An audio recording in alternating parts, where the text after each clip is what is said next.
enlighten us with the best 3 learnings? ऐसी कौन सी 3 learnings that have changed your life, or 3 lessons that you really want to say that should pass on?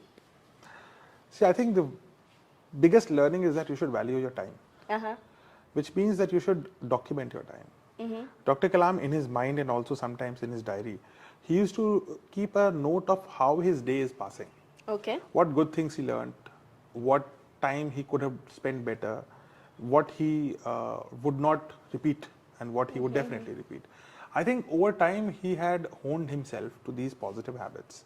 So positive reinforcement, I think everybody who's listening to this, one lesson from Dr. Kalam is to document your own life.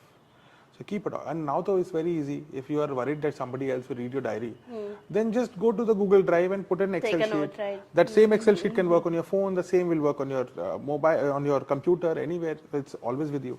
So privacy is not an issue anymore. But keep a track of every day.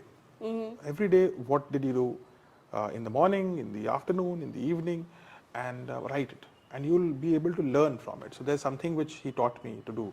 And I used to call it Kalam Diary. Okay. And that eventually came into a book which is called What Can I Give? But I think documenting is important. The second thing is, we need, as I said, curious and humble learners are important.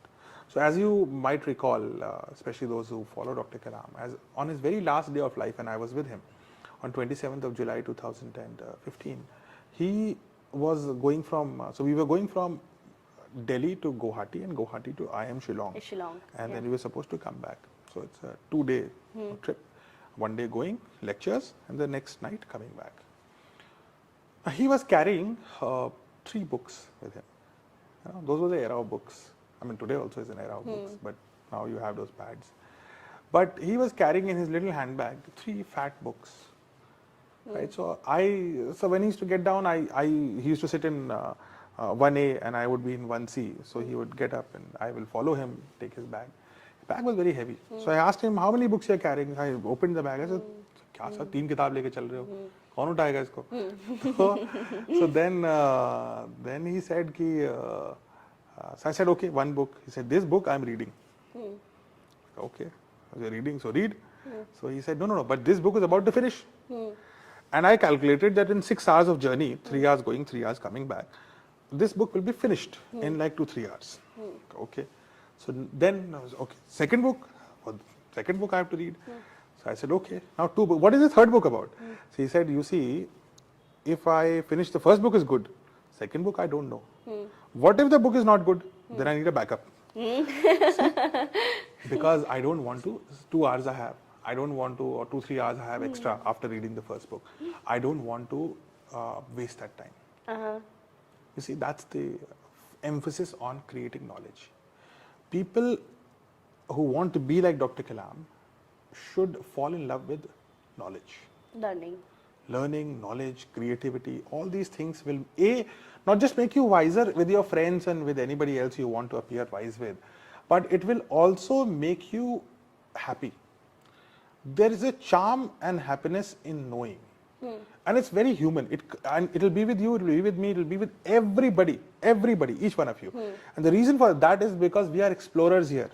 Now, we in our quest for consumption and so many other distractions, it might not be very clear to you, but at the heart of you, every human being by default is an explorer, and we love knowledge. Okay. So those 2 things are extremely, extremely important. The third thing is about compassion. It's about empathy. The title of the book which I wrote about Dr. Kalam, the book which I would rate as my favorite book, which I have written, was called What Can I Give? There's a reason. It was not about how awesome I am, how can I be wise, how can I be knowledgeable. No, the title of the book is What Can I Give? Giving is very important. And giving, you don't need money. I can give, I can say a nice thing to someone and make them smile. I can do a nice thing to someone and make them smile. I can help someone in distress. And not just human beings, I can also go beyond humans. It could be another animal, it could be a plant, it could be anything, right? So I think when Dr. Kalam used to practice the art of giving, I think we need to get into this whole, the whole giving thing. And if you can't, I understand that it's very difficult to be a 24/7 giver, but take 15 minutes out. 1 बजे से लेकर के 1:15 तक alarm set कर लीजिए। 15 minute से शुरू करते हैं, ठीक है? 15 minute I will be a giver with no expectations. मेरे को अपलॉज नहीं चाहिए, मेरे को कुछ से फायदा नहीं चाहिए, मेरे को बाद में फायदा हो ये भी नहीं चाहिए, इन्वेस्टमेंट भी नहीं है, ये कुछ नहीं है। 15 minute I will devote in a day like a religion to be a giver. I will just give and could be anything.